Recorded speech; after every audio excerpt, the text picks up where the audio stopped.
में योगी हुकूमत ने गुज़िश्ता 2 बरसों के दौरान NSA का सबसे ज्यादा इस्तेमाल अक़लियती फ़िरक़े के खिलाफ किया है। रियासत में गुज़िश्ता 2 बरसों के दौरान गौकशी समेत दीगर कई मामलों में 120 अफराद पर नेशनल सिक्योरिटी एक्ट NSA लगाया गया था। NSA के ज्यादातर मामले अक़लियती फ़िरक़े के अफराद पर लगाए गए थे। NSA के 94 मामलों को इलाहाबाद हाई कोर्ट ने खारिज कर दिया है। NSA के ज्यादातर मामले गौकशी से जुड़े हुए हैं। मुमताज माहिर कानून सईद फरमान अहमद नकवी का कहना है कि योगी हुकूमत ने गौकशी के नाम पर नेशनल सिक्योरिटी एक्ट का बेजा इस्तेमाल किया है। फरमान नकवी का कहना है कि ज्यादातर मामलों में इलाहाबाद हाई कोर्ट ने न सिर्फ NSA हटाने का हुक्म दिया बल्कि NSA के तहत गिरफ्तार अफराद को जमानत पर रिहा करने का भी हुक्म दिया है। 120 मामले हैं पिछले 2 साल में, लगातार 2 साल पौने 2 साल में 120 मामले पूरे यूपी में NSA के बनाए गए, जिसमें ज़्यादातर मामले तो काउ स्लॉटर के ऊपर ही थे। जब से ये हमारे चीफ मिनिस्टर आए, इनका एक फोबिया है योगी का कि काउ स्लॉटर के नाम पे बस ये लगना चाहिए। तो डिस्ट्रिक्ट मजिस्ट्रेट्स को एक पूरी छूट है कि काउ स्लॉटर का अगर कोई केस झूठा भी बन गया, सच्चा तो छोड़िए झूठा भी बन गया, तो बस NSA में लगा दो सबके खिलाफ। वो लगा दिया उन्होंने। और सब में आप देखेंगे हाई कोर्ट ने जो सबसे इम्पॉर्टेंट बात ये कही है, हाई कोर्ट ने ये कहा है कि हर केस में ऐसा लगता है जैसे कॉपी पेस्ट किया गया। भदोही का एक केस है, वहाँ पे जो उसने लैंग्वेज यूज़ किया वही लैंग्वेज लखनऊ वाला यूज़ कर रहा है DM, वही लैंग्वेज यूज़ कर रहा है मेरठ वाला DM, वही लैंग्वेज यूज़ कर रहा है बांदा का DM। यानी हर जगह लैंग्वेज में जैसे लगता है कॉपी स्टाइल में एक पैम्फलेट तैयार कर दिया गया, वो हर जगह उन्होंने पोस्ट कर दिया और उसके बाद बस खाली नाम पता बदला और फैक्ट बदला और लगा दिया। ये सबसे इम्पॉर्टेंट चीज़ है जिसको हाई कोर्ट ने नोटिस। यूपी में पंचायत चुनाव और आइंदा साल असेंबली इंतखाबात को पेश नजर रखते हुए कांग्रेस पार्टी ने भी जमीनी सतह पर सियासी सरगर्मियों को तेज कर दिया है। खास तौर पर मगरबी यूपी में अपनी खोई हुई सियासी ताकत को दोबारा हासिल करने के लिए प्रियंका गांधी ने हाल में कई दौरे किए, किसान पंचायतों को खिताब किया और अब पंचायत इलेक्शन में कामयाबी हासिल करने के लिए बिलखुसूस किसान और अक़लियती तबके को एक साथ लाने की कोशिश की जा रही है। इसी सिलसिले में कांग्रेस अक़लियती सेल की जानिब से प्रोग्रामों का इनेकाद किया जा रहा है। आज मेरठ में कांग्रेस अक़लियती सेल की जानिब से इजलास मुनक़्क़िद किया गया और पंचायत चुनाव के लिए तैयारियों के हवाले से की जा रही कोशिशों का जायजा लिया गया। देखिए, पश्चिमी उत्तर प्रदेश जोन की मीटिंग है ये। पंचायत चुनाव को लेकर के संगठन के जो हमारे लक्ष्य दिए गए थे पिछले महीने, हर ज़िले में 100 मुस्लिम बहुल गाँव में ग्राम सभा अध्यक्ष बनाने का जो काम दिया गया था, इसकी समीक्षा हो रही है। अल्पसंख्यक समाज में कांग्रेस पार्टी लगातार काम कर रही है पिछले 1.5 साल से, जब से प्रियंका जी यहाँ सक्रिय हुई हैं। हम कह सकते हैं कि उत्तर प्रदेश में प्रियंका जी के जो भी दौरे हुए हैं, अगर आप देखें, चाहे वो किसान महापंचायत हों या फिर उससे पहले जहाँ घटनाएं हुई हैं, तो आप पाएंगे कि ज़्यादातर जगह वो हैं जहाँ मुसलमान अक्सरियत में है। CA-NRC की हिंसा हुई, हर जगह प्रियंका जी गई। किसान पंचायत में भी देखिए तो भीड़ उमड़ करके आ रही है मुसलमानों की। तो ये अचानक नहीं आ रहा है। दरअसल जो 1.5 साल से उस समाज के बीच काम हो रहा है, ये उसका रिजल्ट है। पंचायत चुनाव में भी बोला गया है कि ज़्यादा से ज़्यादा अल्पसंख्यक समाज के लोगों को हमको लड़ाना है। और हम देख रहे हैं कि अल्पसंख्यक समाज में समाजवादी पार्टी के प्रति जो निराशा है, उसके खिलाफ जो आक्रोश है, चाहे वो आजम खान का मसला हो, चाहे CA-NRC जैसे एक अहम मसले पे समाजवादी पार्टी की चुप्पी हो या बहुजन समाज पार्टी की चुप्पी हो, उससे काफ़ी नाराज़गी दिख रही है। और ये नाराज़गी हमारी पार्टी में एक भीड़ के बतौर आती हुई दिख रही है मुसलमानों के तरफ। कांग्रेस हमेशा उद्देश्य, सिद्धांतों पर, उसूलों पर, विकास के ऊपर, लोगों की ज़रूरियात, लोगों की हाजतों को लेकर और लोगों के मुद्दों को लेकर कांग्रेस अवाम के अंदर आती है। और हमेशा आइंदा भी लोग कांग्रेस को देख रहे हैं। कांग्रेस में इसके लिए बहुत ही बड़ा मुतबादिल अगर भारतीय जनता पार्टी का इस मुल्क के अंदर है, वो कांग्रेस है। यूपी में कोरोना के केसों में तेजी से इजाफा हो रहा है। बढ़ते केसों को देखते हुए योगी हुकूमत की जानिब से सख्त अहकाम जारी किए गए हैं, जिसके बाद पुलिस इंतजामिया ने भी सख्ती करते हुए मुहिम का आगाज कर दिया। इसी के तहत मेरठ के शहरी इलाकों में खास तौर पर बाजारों और चौराहों पर बेदारी और चेकिंग मुहिम चलाई गई। बाजारों में दुकानदारों और खरीदारों को बेदार करते हुए एहतियाती तदाबीर पर सख्ती से अमल करने की हिदायत दी गई। साथ ही बगैर मास्क के बाहर निकलने वालों का चालान काटा गया। जैसा कि आप लोग अवगत हैं, इसमें हमारी सरकार ने पुनः दिशा निर्देश दिए हैं और उच्च अधिकारियों की तरफ से हम लोग को भी निर्देश आया है हर चौकी क्षेत्र थाना क्षेत्र में। अब लोगों को जागरूक भी करना है, उनके खिलाफ कार्रवाई भी करना है जो इस जागरूकता अभियान में साथ नहीं देंगे या जो कोरोना की गाइडलाइंस को नहीं मानेंगे। इसके लिए विशेष तौर पे जो जगह जहाँ पे लोग भीड़ भाड़ है वहाँ पर मास्क का उपयोग करें और सोशल डिस्टेंसिंग का पालन करें। हमारे इस थाना क्षेत्र में भगत सिंह मार्केट है जहाँ पर विशेष तौर पे भीड़ रहती है, तो आज यहाँ पर लोगों को जागरूक किया गया कि शाम के 5 बजे से आदेश उच्च अधिकारियों के मिले हैं। इसमें कोरोना की जो पूर्व में मास्क के लिए चालान किया जाता था उसके मुताबिक हम लोग पुनः चालान आरंभ करेंगे। यूपी में कोरोना तेजी से फैल रहा है। कानपुर में भी कोरोना के मरीजों की तादाद में मुसलसल इजाफा हो रहा है। गुज़िश्ता 3 दिनों से कानपुर में रोजाना 200 से ज्यादा कोरोना के मरीज मिल रहे हैं। इसको देखते हुए सख्ती बरती जा रही है, टेस्टिंग बढ़ा दी गई है।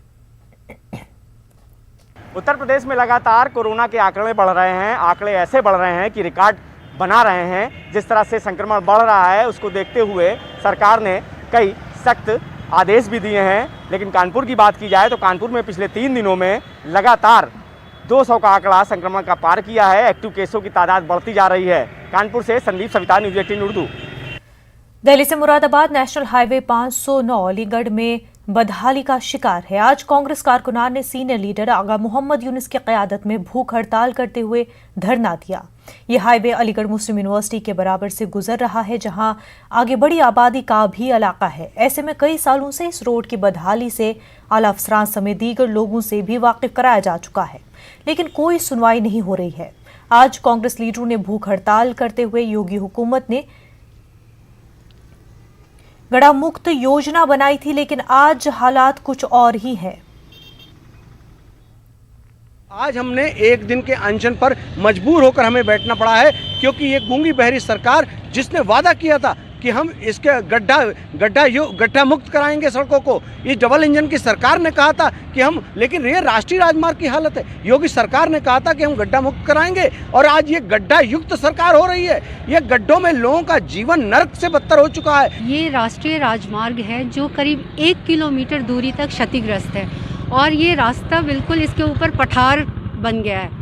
तो इसके पहले हम लोग 2 बार यहाँ प्रदर्शन करके अपने प्रदर्शन के माध्यम से PWD NHI को ये अवगत कराने की कोशिश किया हमने कि इसकी ठीक से मरम्मत हो जाए और यहाँ जो आए दिन दुर्घटनाएं होती हैं वो ख़त्म हो जाए। जी, गड्ढे हैं और पठार बन गए हैं बिल्कुल। अब कुछ दिनों में वो पहाड़। यूपी हुकूमत ट्रैफिक निज़ाम को बेहतर करने के तमाम दावे कर रही है, लेकिन अभी भी बहुत सी खामियां सामने आ रही है। आज अलीगढ़ में एक ऐसे ही हाई प्रोफाइल शख्स से जुड़ा मामला रोशनी में आया है। अलीगढ़ के बेसिक तालीम ऑफिसर लक्ष्मीकांत पांडे की कार का चालान गलती से काटा गया। चालान काटने की वजह से हेलमेट न पहनने बताया गया है। ट्रैफिक पुलिस की ऐसी ही लापरवाहियों से न जाने कितने लोग रोजाना दफ्तरों के चक्कर लगाने को मजबूर होते हैं। वहीं जहां BSA इसको महकमे में हुई टेक्निकल खराबी कह रही है, वहीं SP ट्रैफिक सतीश चंद्र का कहना है कि लोग ई चालान से बचने के लिए अपने नंबरों को बदल देते हैं, जिसकी वजह से किसी का चालान किसी के पास पहुंच जाता है और हम अहम ऐसे चालान को खत्म कर देते हैं।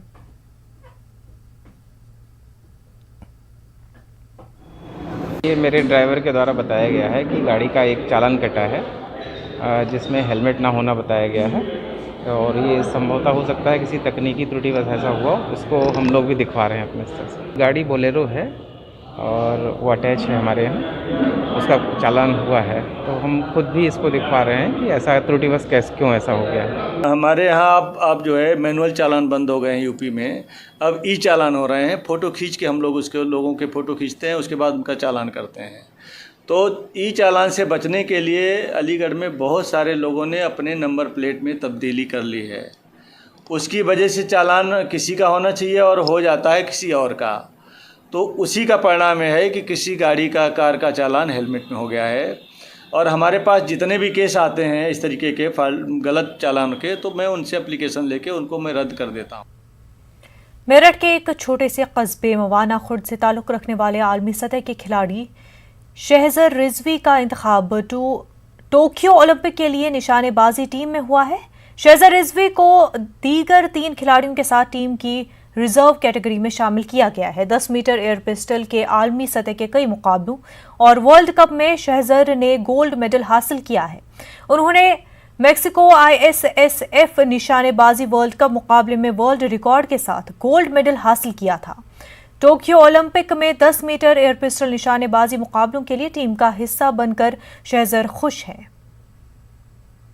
तैयारी तो मेरी पहले से ही चल रही है ओलंपिक की, लेकिन अभी मेरा नाम रिजर्व में गया है। रिजर्व टीम में है सौरभ चौधरी, अभिषेक वर्मा, और 3rd पे मेरा नाम है, और 4th पे है ओम प्रकाश मित्रवाल। तो रिजर्व रखा गया है, तो टीम के साथ तो जाना ही है। और बाकी अभी हमारा एक यूरोपियन चैम्पियनशिप है, उसमें MQS कैटेगरी में खेलेंगे हम सब लोग। तो तैयारी तो कंटिन्यू चली रही है। लॉकडाउन के टाइम पे मैंने घर पे रेंज बना ली थी अपनी, और होम प्रैक्टिस ही कर रहा हूँ काफ़ी टाइम से। जो टीम चयन करता है उनको धन्यवाद देना चाहूँगा। इंडियन एयरफोर्स को धन्यवाद देना चाहूँगा जो मुझे सपोर्ट करते हैं। मैं इंडियन एयरफोर्स में जूनियर वारंट ऑफिसर के पद पर हूँ और काफ़ी सपोर्ट मिलता है। अलीगढ़ के थाना बन्ना देवी के तहत 12 दीवारी पर उस वक्त अफरा तफरी मच गई जब खड़े ट्रक में आग लग गई। ट्रक में थर्माकोल और फेविकॉल भरा हुआ था। आग इतनी शिद्दत इख्तियार कर गई कि आसपास के दुकानों का भी सामान जलकर खाकसर हो गया। फायर ब्रिगेड के अमले से काफी मशक्कत के बाद आग पर काबू पाया गया।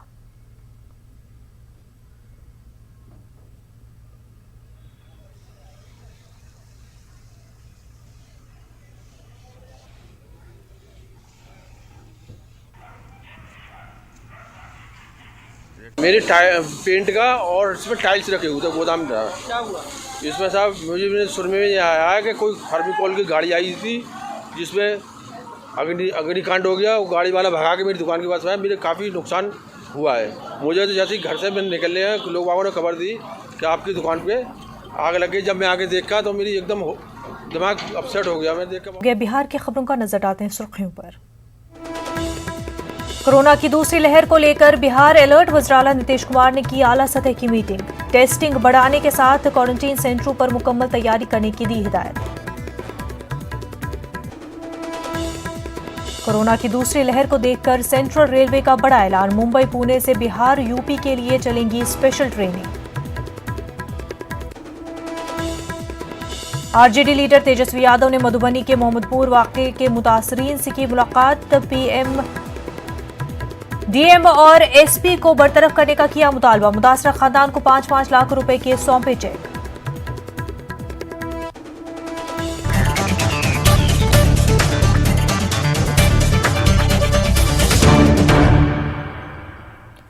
बिहार की उर्दू आबादी ने एक बार फिर से वज़ीर-ए-आला नीतीश कुमार को कटघरे में खड़ा कर दिया है। दरअसल मामला उर्दू इदारों की तहलील से जुड़ा हुआ है। वज़ीर-ए-आला नीतीश कुमार ने बिहार के असेंबली इंतखाबात से कब्ल ऐलान किया था कि इंतखाब खत्म होते ही उर्दू इदारों की तश्कील का मसला हल कर लिया जाएगा, लेकिन इस सिलसिले में अब तक किसी तरह की कोई कार्रवाई नहीं की गई है। वाज़ेह रहे कि उर्दू अकेडमी, उर्दू मशावरती कमेटी के साथ उर्दू लाइब्रेरी कई सालों से तहलील है। उर्दू के ताल्लुक से इस गलत पर खुद JDU के लीडरों ने सवाल खड़े किए हैं। वहीं मुस्लिम तंजीमों का कहना है कि अब तो हुकूमत को उर्दू के मुतल्लिक संजीदा होना चाहिए। उर्दू इदारे जितने हैं हुकूमत के जिससे उर्दू का काम होता है, अफसोसनाक बात है कि कई इदारों में उर्दू अकेडमी हो, गवर्नमेंट उर्दू लाइब्रेरी हो, कई इदारे ऐसे हैं जहाँ के जिम्मेदार है ही नहीं है। कई दफ़ा हुकूमत से मुतालबा हम लोगों ने भी किया है। अफसोस की बात यह है कि उस पर अभी तक अमल दरामद नहीं हुआ है। वजह क्या है मालूम नहीं, लेकिन नहायत अफसोसनाक बात यह है हुकूमत को चाहिए कि जल्द से जल्द उन तमाम इदारों में जहाँ जहाँ के जिम्मेदार की जगह खाली है उसको बहाल करें ताकि उर्दू का काम जारी और सारी रहे। CM सिर्फ कहते हैं, CM करेंगे खुद नहीं ना, वो हिदायत देते हैं, निर्देश देते हैं, तंबीह करते हैं। कई मामलात में देखा कि नीतीश कुमार की जो कि इसका भी कि सख्ती का भी जो जिस तरह से पालन होना चाहिए था वो नहीं कर पाते हैं। नतीजा ये है कि आवाम भी जो है सख्त नाराज़ हैं। उर्दू वाले तो नाराज़ है ही हैं। मुझ जैसा आदमी जिसने पूरी ज़िंदगी उर्दू के लिए वक्फ कर दी हो हैरत होती है कि ये सारे के सारे इदारे जो है जंग आलूद होते जा रहे हैं। इसलिए मैं ये चाहूँ, मैं तो वज़ीर आला को ख़त भी लिखूँगा या टेलीफोन पे बात भी करूँगा या मिल के भी कहूँगा कि और हम समझते हैं कि जल्द से जल्द, चूँकि नई सरकार बनी है, तो अब मैं समझता हूँ कि ये सारे इदारे जो है फिर से सरगर्म हो जाएंगे। उर्दू एकेडमी का मामला हो या इस तरह के जो है उर्दू लाइब्रेरी का मामला हो या और दूसरे मुतल्लिक़ा जो इदारे हैं उर्दू के या अक़लियतों के, और हम समझते हैं कि जल्द से जल्द इस पर कोरोना के बढ़ते केसों को देखते हुए बिहार हुकूमत अलर्ट मोड में आ गई है। हुकूमत की कोशिश है कि अवाम इस वबा से महफूज रहने के लिए बेदार और चौकस रहे। कोरोना की दूसरी लहर पर काबू पाने को लेकर वज़ीर आला नीतीश कुमार ने आज आला सतह की मीटिंग की। इस मीटिंग में नीतीश कुमार ने कहा कि कोरोना को शिकस्त देने के लिए गाइडलाइंस पर अमल करना जरूरी है। उन्होंने लोगों से मास्क पहनने और समाजी फासला रखने की अपील की है। नीतीश ने कहा कि उन्हें पूरी उम्मीद है कि टीका लगाने के बाद कोरोना की नई स्ट्रीम कमजोर पड़ जाएगी। पूरे तौर पर अब इसके लिए प्रचार प्रसार भी करने की बात है कि भाई आप मास्क जरूर पहनिए, एक दूसरे से दूरी कायम रखिए। बहुत ज़्यादा सार्वजनिक जगहों पर इकट्ठा होकर के भीड़ इकट्ठा करना, मास्क बिना पहनाए हुए एक दूसरे के अगल बगल में खड़ा हो जाना, ये ठीक नहीं। वैसे तो कुछ कार्यक्रम लोगों को करना ही है, किसी का श्राद्ध है, किसी की यहाँ शादी है, तो उसके लिए भी संख्या निर्धारित कर दी गई है कि भाई इससे ज़्यादा मत करिए। लेकिन मास्क पहनना, दूरी कायम करना, हाथ को साफ करते रहना, ये बात तो लोगों को जो सुझाव दिया जाता है ये तो करना ही है। और सब लोगों को प्रेरित करना है कि भाई आप अपना टीकाकरण भी कराइए और दूसरी चीज़ें की टेस्ट भी करवा लीजिए। ये दोनों काम हम लोगों को करना है और हम लोगों को पूरा भरोसा है कि टीकाकरण हम लोगों का मैक्सिमम हो जाएगा तो स्वाभाविक तौर पर नया जो बीमारी फिर से आ रही है उसका असर कम से कम। कोरोना के बढ़ते केसों के बाद भी जमुई में लोग लापरवाही का मुजाहरा कर रहे हैं। सड़कों पर ज्यादातर लोग बगैर मास्क के नजर आ रहे हैं। हैरानी की बात यह है कि उसूल ज़वाबित को नाफिज करने की जिन पर जिम्मेदारी है वो भी बगैर मास्क के घूम रहे हैं। मामले बढ़ते आ रहे हैं और जमुई में अगर देखा जाए तो एक्टिव मरीजों की संख्या 25 है, लेकिन लोग सतर्क नहीं लग रहे हैं और सरकारी गाइडलाइन का पालन नहीं हो रहा है। अगर देखा जाए तो तस्वीर देख लीजिए, ये शहर का कचहरी चौक है और बाहर निकलने वाले लोग हैं, चाहे बाजार करने वाले लोग हों या फिर हो, ये इन्हीं लोगों को देख लिया जाए तो इन लोगों के पास मास्क नहीं है। स्कूली छात्र हैं, आप लोग क्या करते हैं? पढ़ते हैं और क्या करेंगे। मास्क कहाँ है? मास्क भुला गए हैं घर में। भूल गए? घर में वाले बोलते नहीं है, घर वाले बगैर मास्क के तुम मास्क पहने हो, ये नहीं पहने, ऐसा क्यों? अभी यही नहीं बताएगा ये क्यों नहीं पहना। मास्क पहनना चाहिए कि नहीं? अवश्य पहनना चाहिए। आपका मास्क कहाँ है? सर आज भूल गए लाने के लिए। क्या नाम है आपका? जी विकास कुमार। तो आपका मास्क कहाँ है? सर आज नहीं ला पाए। नहीं ला पाए तो गलत बात है ना।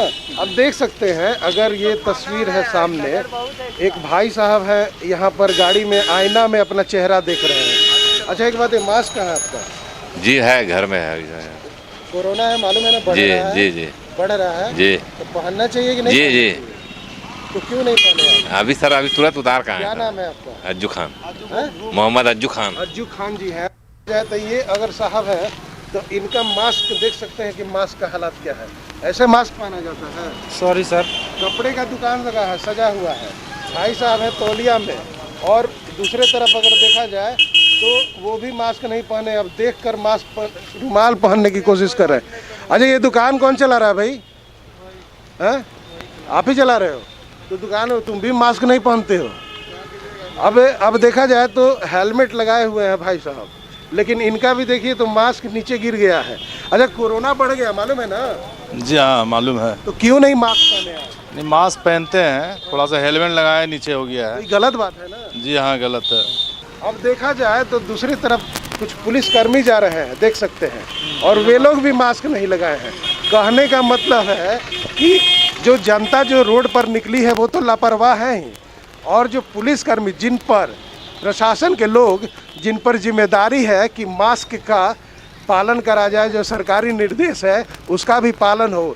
लेकिन देख सकते हैं कि सामने तस्वीर है, हम कोशिश करते हैं वहां तक जाने की। कुछ पुलिसकर्मी है जो कैमरे देखकर निकलते चले गए, अब अंदाज़ा लगाया जा सकता है कि जो सरकारी गाइडलाइन है कोरोना के से बचने का, उसका पालन कितना हो रहा है।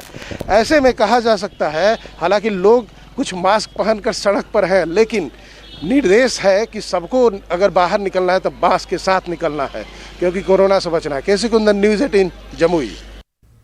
सरकारी दफातर में कोरोना की गाइडलाइंस की धज्जियां उड़ रही हैं। कटिहार के फड़नापुर ब्लॉक के आरपीटीएस काउंटर पर बड़ी तादाद में लोग राशन कार्ड बनवाने के लिए पहुंचे। यहां ज्यादातर लोग बगैर मास्क पहने हुए पहुंचे थे।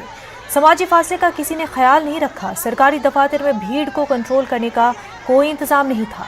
कोरोना के बढ़ते केसों के दरमियान इस तरह की लापरवाही जानलेवा साबित हो सकती है। मधुबनी के मोहम्मदपुर गांव में 5 लोगों के कत्ल के बाद मातम छाया हुआ है। पुलिस की कारकर्दगी पर सवाल उठ रहे हैं। नामजद 35 मुलजिमीन में से 10 को गिरफ्तार किया गया है। मुतासरा खानदान दहशत में है और इंसाफ की फरियाद कर रहा है।